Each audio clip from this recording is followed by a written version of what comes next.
Verse 19, behold, it hath now come to pass, mortals desire a more definite God, one known unto them.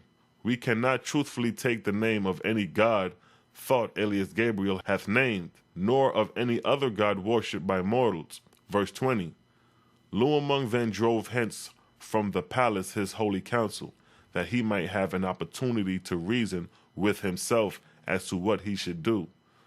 So here you can see the Trinity ideas is fading, and the people want the one God, which each of the Trinity gods claim to be. Now they're being confronted with their own folly.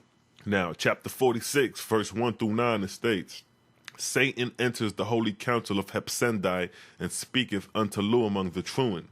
Verse 1, Hear me, O thou most upright of gods. Mine is a tale of pity and of horrors for thy people. Verse 2, Behold, thy one-time brother Truant have had great advantage of thee from the start. Verse 3, They had more populous kingdoms and subjects of higher grades. Verse 4, Nevertheless, wherein they have prospered, thou shalt be wise. Verse 5, They also found it necessary to have a name that mortals could call on to.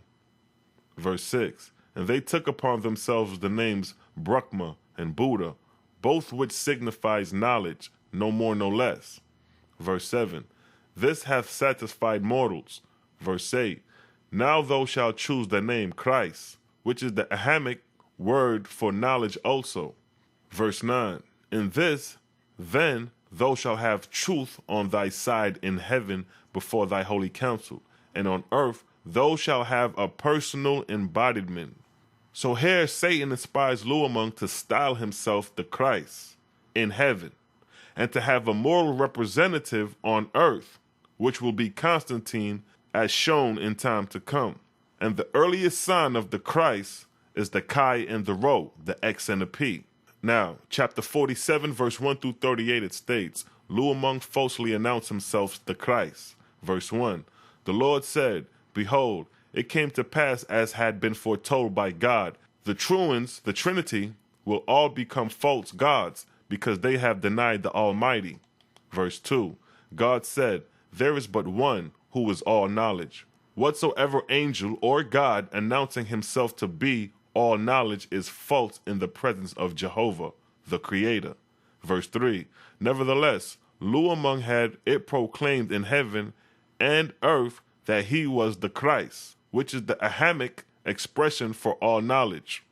Verse 4, The Lord said, Now, therefore, Looeamong was from this time forth a false god in heaven and on earth.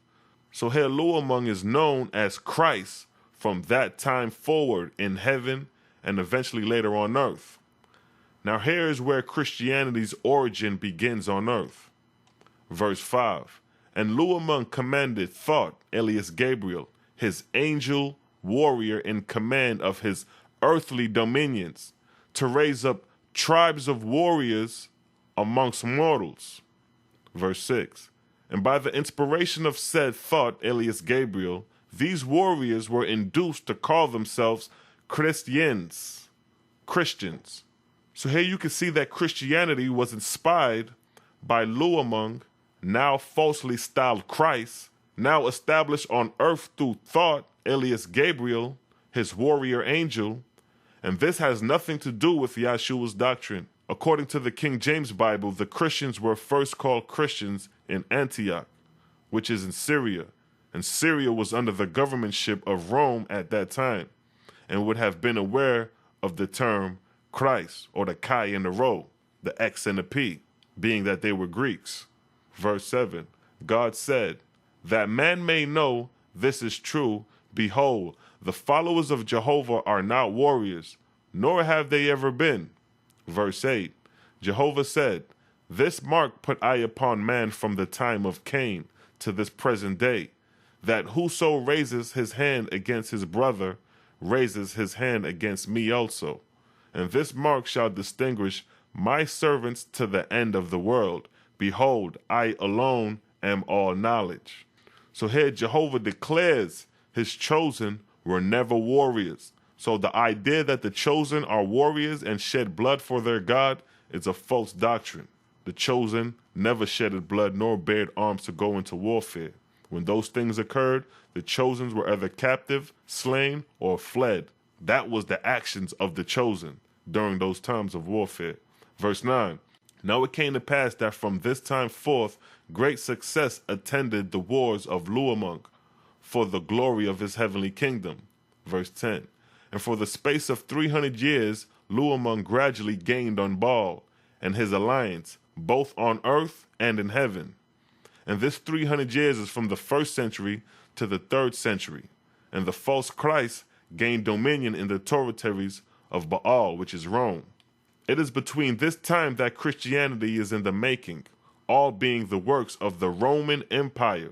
The Hebrews had nothing to do with the establishment of Christianity, other than the Hebrew text being used as the Old Testament. But the New Testament is the work of the Roman Piso family and later Constantine and the Nicene Creed, which time period the Roman Piso family was during the 1st century and Constantine was during the 3rd century. Verse 11. And Looeamong captured and cast out of his dominion more than 700 false gods and false lords. Verse 12. And he broke up 680 oracle houses and temples used for consulting the spirits who call themselves gods, whose only service was to advise on war, conquest, and destruction. Verse 13.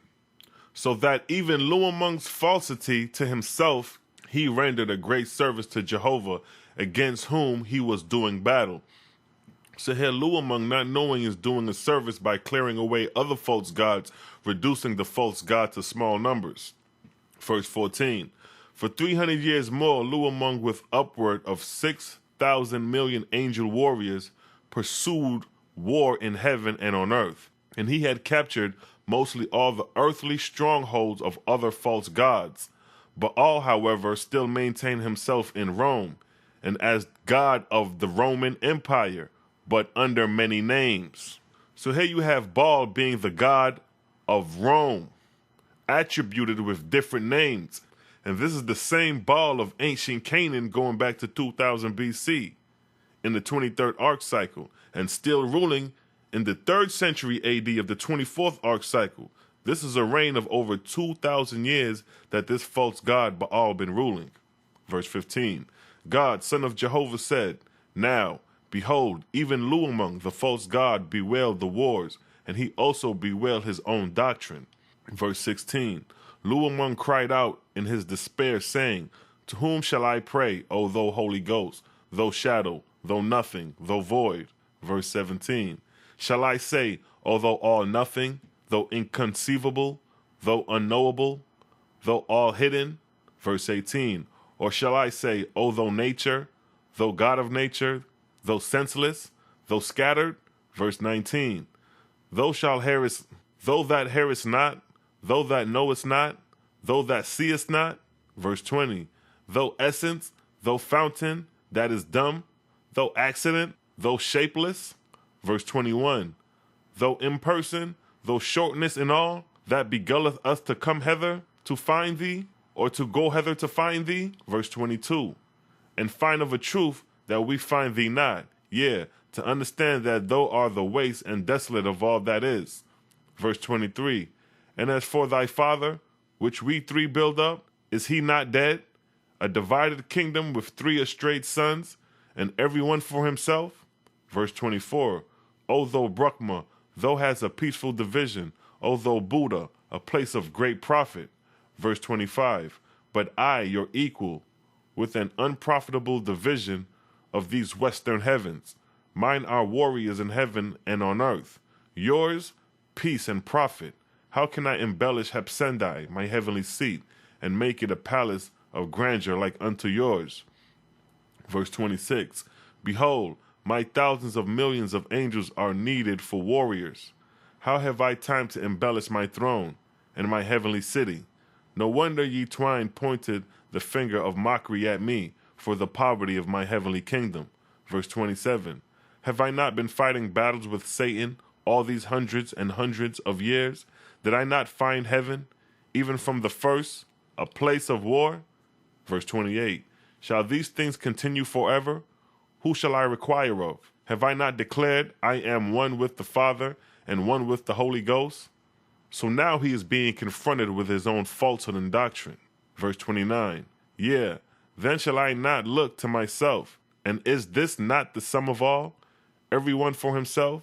Was not myself a self from the first, and continue a self for itself forever? So here you can see that Looeamong is confounded with his own false doctrine. Now here is the doctrine of the false Christ that will be known amongst Christians. Verse 30, henceforth I go not down to send peace on earth. I go not to send peace but a sword. Verse 31, I go to set man at reverence against his brother and father, and mother against her sister and mother, and a daughter-in-law against her mother-in-law. Verse 32, I will make the foes of a man they of his own household. Verse 33, he that loveth father or mother more than me is not worthy of me, and he that loveth son or daughter more than me is not worthy of me. So here you can see these terms found in the Bible, the King James Bible, are the quotes from this false Trinity God Looeamong, now styled Christ, not to be confused with something that Yahshua would say. Verse 34, and he that will not take up swords and proclaim me is not worthy of me. As I read earlier, Jehovah declared that his people are not warriors. Verse 35, my sign shall be a sword, a skull, and a crossbone, and a bull. Again, this is referring to the Chi, the Greek letter X, the crossbone, and the Rho, the Greek letter P, which is also a symbol of a sword pointing through the crossbone forming the Christ. Verse 36, my edict shall be bulls. By these shall my enemies be destroyed. This means that his laws will be enforced. Accept the Christ or perish by the sword. Verse 37, before me shall every knee bow down, and every tongue confess me, Lord of all. And this is the origin of the early Christian doctrine. Verse 38, behold, I will give them a book and a guide, whereby they shall know me. In blood will I seal them to the end of the world. And this book, Looeamong the false Christ, is referring to is the New Testament. Being that the Old Testament existed already from the time of Ezra, people believing that the New Testament is the work of Yahshua and his disciples is going to be soon discovered that it wasn't, but the work of the Roman Piso family of the first century. And I will touch on that in other vids to come. Now, chapter 48, verse 1 through 10. Here is the wars of the Christians where they were slaughtered in great number. Verse 1, the Lord said, while its Looeamong the false god was yet bewailing, behold, THOTH, Gabriel, his chief warrior god, came upon him, saying, verse 2, ALIAS, O master, thy followers have no king or queen on earth to protect them. Verse 3, thy mortal Christian warriors, who drew the sword to establish thee, have been slaughtered in Cardelia, Cyprus, Atina, Thessalonica, Dalmatia, Lasona, Napla, Seleucia, Macedon, Galatia, and Scythia. Verse 4, in Thebes, 6,000 Christian warriors were massacred by the armies of the Emperor Maximus, inspired by Baal. Verse 5, in Okla, the gods Jupiter and Ira inspired King Hothus to slaughter 3,700 Christian soldiers. Verse 6, in Utica, the god Jupiter, with 7,000 angels, caused 300 of thy soldiers to be burned in a lime kiln, and they were soldiers battling for thee. Verse 7, in Damascus, 2,700 of thy warriors were cut to pieces with the sword, and the only charge against them was their fighting for thee. Yeah, their sacred bull was taken from them and roasted alive, and their bloody cross, which thou giveth them as a sign of thy battle cry, was broken and burnt, which is the Chi and the Rho, the X and the P again, the Christ. Verse 8, in KRISTE, 1,800 of thy warriors, who had served thee well in slaughtering pagans, were walled around with fire and roasted alive. Verse 9, on the plains of Agatha, where thy soldiers, 380 of them, were returning with their booty, having done their great service in destroying heathen temples, they were set up by the Gothians, and destroyed, and for no other cause than that they serve thee. These are the early Christian wars, the great massacres, mainly like the 2nd and 3rd century. Verse 10, Looeamong cried out, enough, enough, O Thoth, alias Gabriel. I too will have a mortal emperor. And with that, I'd like to say peace and blessings and catch you on the next documentary called The Rise of Constantine and the Council of Nicene. Shalom.